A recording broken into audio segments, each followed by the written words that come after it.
this is Dave. Welcome to Hemi Garage Hacks. I've got some awesome tips for you for installing a motor that's going to make it go smooth, it's going to be thorough, and it's going to go super fast. Just tricks I've learned over the last 17 years. Hopefully they're helpful with you. So one of the first tips that I have is actually this tool right here. This allows me to put a little point on these dowel pins here. We're going to be stabbing the engine to the transmission. The easier we can do that, the better. So I like to use this tool right here to start off.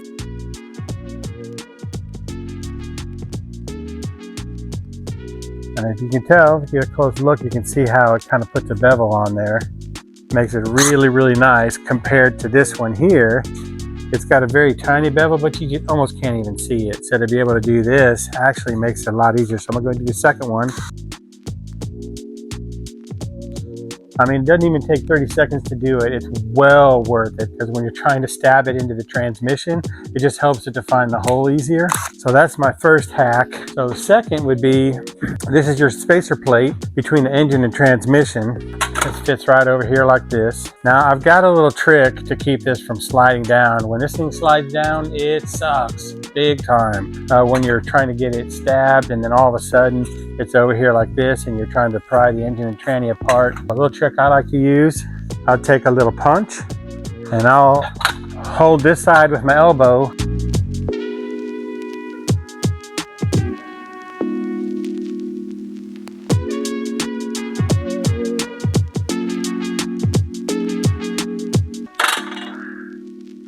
Way better. You don't have to worry about it moving around while you're trying to install it. From there, you want to make sure you've got your flywheel on. Okay, now I've done enough of these to where you just kind of get in autopilot mode, and if you realize you forgot to put the flywheel on, put the flywheel on. And there is a right and a wrong way to do it. Usually the holes will just line up a certain way. So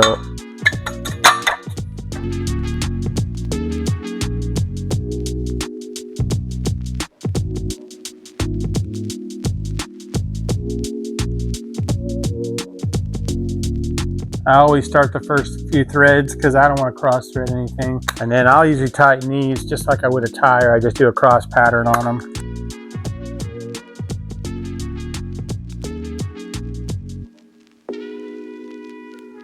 The next trick I do, which is a real big time saver, is you'll see right here you have your holes for your torque converter. Most of them are going to be round, but there's going to be one that's kind of squared off. It's not a total circle, it's squared off. That's for alignment, and that's really helpful. So what I'm going to do is I'm going to rotate the motor so that that's down here. So that's the first one that I do. If you don't have an alignment one, then when you're going through the process of tightening these bolts, you got to go around a couple times, which is a pain in the butt. So I always love it when you have these alignment ones. Now, if they're all circles and none of them are an alignment one, you can kind of take a risk, get it in the middle and then tighten it when you're down there and then hope you get lucky. But otherwise, you're going to have to put it in there, tighten it, rotate to the next one, and start all four of them with your fingers and then tighten them from there. Because if you tighten it, the first one, and then you go to try to line up the other ones, most of the time they're not going to line up. The hole is going to be just a little bit off, and then you got to go back and loosen it up. It's a pain in the butt. So this is nice. It's got an alignment hole. So I'm going to go ahead and rotate it around so that it's right here. And so the very first torque converter bolt that I do is going to be this slotted, squared off hole, and then the torque converter bolts are done. So I'm going to go ahead and rotate this around.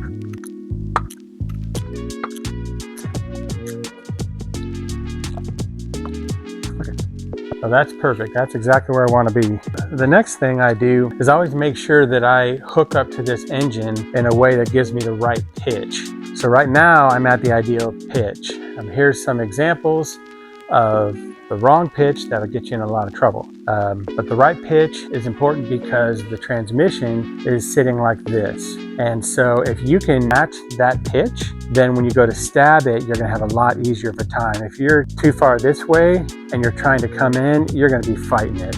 Or if you're too far this way and try to come in, you're gonna be fighting it. It's gonna waste a lot of time. So try to get the same pitch. If you look over here where the transmission is, a lot of times what I'll do, in fact, I'll go and do it right now. I'm gonna jack it up a little bit. So now I've got it nice and high. So now what I'm going to do is I'm going to bring the engine in at the same pitch and then just get them close together. And then I'm going to go ahead and lower this down and the transmission down and this down, engine and transmission down, and it'll come together a nice pitch and it'll stab smoothly. If you're doing this right, a lot of times you can actually get this stab within just maybe 5 minutes instead of 20 or 30 minutes trying to wrestle with it. I've spent plenty of time doing that. I made a lot of the stuff that I know is just mistakes that I made. Another shortcut that I'll do is a lot of times Dodge will have these little brackets here. So this is just for the hard to reach spots, so you can start your exhaust bolt because your exhaust will hook up to the manifold here. So what I'll do is I'll take this bracket and I'll take some oil, and first of all I'll set this in the right spot. You want to make sure that the bolt goes through here and it hits the nut. And I'll put some oil on this and I'll run it through, and I'll do that on both sides. Now that just makes it so when I get up in there, I can tighten it up and I won't have any problems. Another thing I'll do, and I always keep some oil on my cart, and this might sound kind of crazy, but friction is kind of your enemy when you're trying to stab the motor. I'll do is I'll just take some oil and I'll just put it on the dowel pin. I mean, because why not? It doesn't take long to do, and when you're getting there and you're trying to stab it, if it's slippery, it's more likely to go in. And I'll even do that on the back of the crank. You can do an install without doing any of this stuff, but these little things that take just seconds to do just make the installation go smooth and fast. Do this for a living, it's gonna save you and make you a lot of money if you can get fast at what you do. And so having done several thousand of these are just little tips and tricks that make it helpful. Once I'm set to go, I will actually climb into engine bay, and I'm going to take some bungee cords and I'm going to get the harness up out of the way, because it really sucks to have a connector get stuck between the engine and the transmission in the bell housing. And that's happened to me a couple times over the years, and you have to pull it back out. I do want to point something out. The transmission, a couple things you want to look for. One is you want to make sure the torque converter is all the way in there. If it's not, and you try to stab the motor and you tighten it, you could hurt part of the transmission, and you don't want to do that. General rule, if you can't get your fingers kind of back in there, then it's in most of the way, but most of the time it'll stay in there unless when it's pulled out, it comes out a little bit. So you always want to make sure you rotate it and push it in so that it's all the way in. The second thing is you want to make sure that none of your dowel pins from the engine are stuck in the transmission. If they are, you want to go ahead and pull them out. The third thing you want to look at when you're looking at the transmission before you do an install is the nub that is on the torque converter. This nub right here. You want to make sure that it is the right size for the crank that you have. So sometimes if you're using a different crank than what came out of it, you'll have a bushing here. And that bushing, if it doesn't fit the torque converter, it's not going to come together and it's going to cause some problems. In fact, I have a video on that right here. You can check on how to remove those bushings if you have one of those, so you can check that out. Another thing you want to check before you begin the install is, depending on the type of mount that you have, this particular motor, it's got a big bolt that goes through the middle of it. So I try to center this up the best I can. If I'm too far this way and I set it down and the bracket just gets stuck right here, then that sucks. We don't want to do that. So we want to have a gap on both ends, so when it sets down, we can tighten it and it draws together. If you have this type of mount, sometimes what you can do, you can actually pry this apart a little bit, and that helps to kind of set it down. You don't have to do that, but I've done that before, where I'll just take a little hammer and just bend this out just a little bit, and then when you're going to stab it, it doesn't have to like just fit right perfect. It's bent out enough to where you can be off just a little bit and it'll find its way. So that helps a lot too. If you do this on a regular basis, I would recommend getting a swivel hook. It just makes it nice to be able to turn the motor around or adjust it side to side, whatever you need to do. Also, I would highly recommend buying one of these air rams. It just makes it really, really nice when you're doing installs. You need to come up a little bit instead of having to pump it all the way. They're not bad. They're, I think, about 80 or 90 bucks, and they're just 2 bolts. I mean, you have a bolt down here and then you have a bolt up here, and you just swap it out and you hook your air up to it, and it is a lifesaver. So I don't want any of my harness parts getting stuck in between. Like this guy right here, I mean, that would just suck. I would hate that, and that's happened to me before. So, but I usually take some bungee cords and I'll just kind of pull up out of the way. So there you go. You're trying to avoid problems. You don't want to be like, oh man, I wish I would have just tied that harness up out of the way. Or I wish I would have just done this. Or I wish I would have just done that. You know, just take a few minutes and just kind of get it up out of the way. I've got a clear path. I can bring the motor in through here. Don't have to worry about snagging and breaking connector and then having to rewire it. I've got the transmission up against the firewall right here. So when I come in, it'll come down together, and then I've got my little cradles right here, and I've got my bolts, you know, centered so that when I come through, it'll just set down nicely. So I'm going to go ahead and I'm going to stab this, and then I'm going to show you just 1 or 2 things on the bottom side that are going to be real helpful.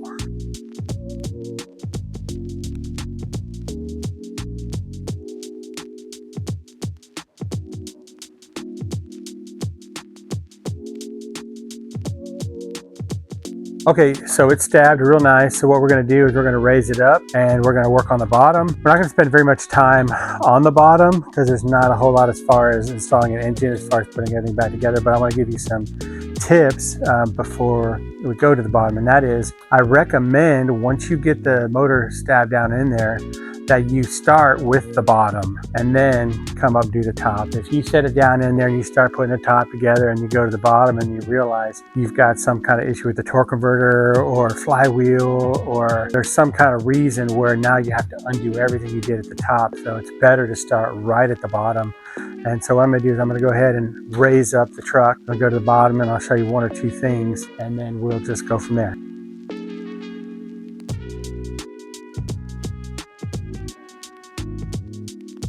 Underneath, I always have like a little service cart with me. I keep my tools on it. It just makes it a lot easier. Another thing you'll notice is I don't put my lift all the way up. Funny story about this. I had a smaller shop back in the day, and I had this ceiling that was super low. Unfortunately, I had a low lift, but the problem was I couldn't raise the lift all the way at the top. And so I was always used to standing up. I had to use a chair back then. So now every time I work on cars, I raise it up to a certain level and I sit on a chair, and it's way better. I love it. It's awesome. So at this point, this is what you need, a screwdriver. If for some reason it hasn't quite lined to where the dowel pins are in the transmission, you can take this and then you can either pop it up or down on either side, and it'll pop right in. In this particular case, it already lined up, it popped right in, which is great. That's ideal. What I would recommend, now this is more important when it comes to actually building motors, but as far as installing, some really good advice is, you know, work in a particular area and then don't leave that area until you're done. So if you're starting on this side of the vehicle, you know, get your ground and your exhaust and everything that's going to be on this side, connectors, all that stuff. Work your way over here this way and then over here this way so that it's complete. If you jump from here to here and you're thinking, oh, I'm going to go back and do this, you know, sometimes that works out, but a lot of times if you get a phone call and it just kind of breaks your mental flow, and then all of a sudden you forgot something that was pretty simple, pretty basic, and then when you go to fire it up, you've got a problem, you've got an engine code. Highly recommend, you know, trying to stay focused on your task at hand. Like I said, with motor building, it's more important, because if you skip a step with motor building, you know, sometimes it's catastrophic. It's a pain in the butt. So from here, you just have your starter, you have your bell housing bolts. This is going to be universal for any vehicles. You have your bell housing bolts, you have your torque converter bolts, unless it's a manual transmission, then you don't have that. You have your starter, you have your motor mounts. Grounds are super important. If you like to paint your blocks, wherever your ground mounts to, make sure that you have cleaned off that spot, because if you don't have good connection ground to the block, you're going to have electrical issues. Maybe not electrical issues, but sometimes might have a problem starting and just not getting the ground that it needs to. That's a little tip that's very important. Other than that, you just want to look everything over before you lower it down and go to the top. So that's probably it as far as underneath. I've got a couple things that I'm going to share up top, and then we'll wrap things up. Hopefully that's helpful so far. Okay, so now since we have the bottom done, we're going to start working on the top. Just a couple things. This goes pretty quickly. One of the things I'll do is I'll go ahead and unbungee everything that I have bungeed, kind of place the harness sort of in place. Just want to make sure that nothing is pinched or stuck anywhere. The next thing I'll do is I'll actually just make sure I don't have anything that fell down into the intake ports. I mean, obviously you can just tape those up or keep them covered up so nothing falls in there. When you've got your intake, you want to make sure you've got all of your gaskets. Make sure they're all in place. With the Hemis, you've got these 4 on each side, and then you have like a squiggly one here. You want to make sure those are in there. If you don't have them in there, it's going to be a pain in the butt. What I'll do, there's a lot of space on the inside of here. I'll actually stand on the inside, and so I'll put my tools right up here, the ones I'm most commonly going to use.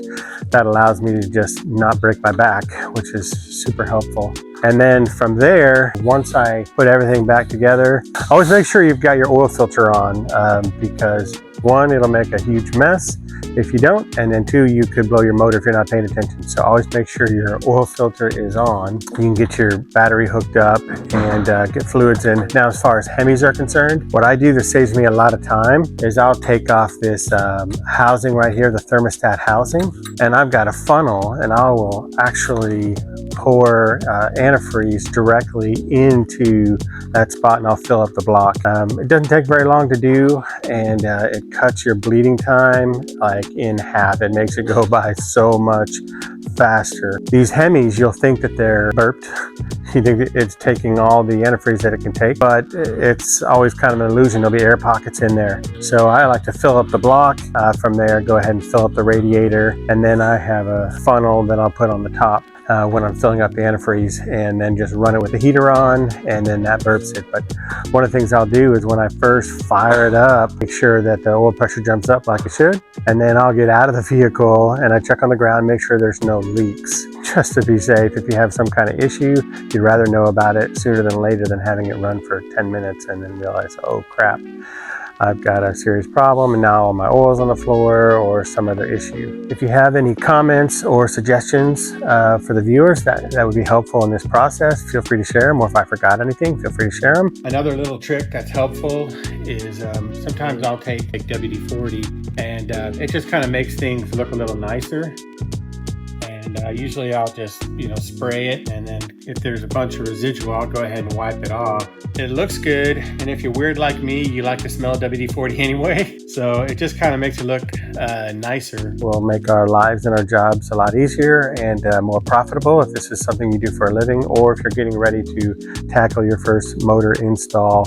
Hopefully this has been helpful. Anyway, this is Dave with Hemi Garage Hacks, and we'll see you on the next one.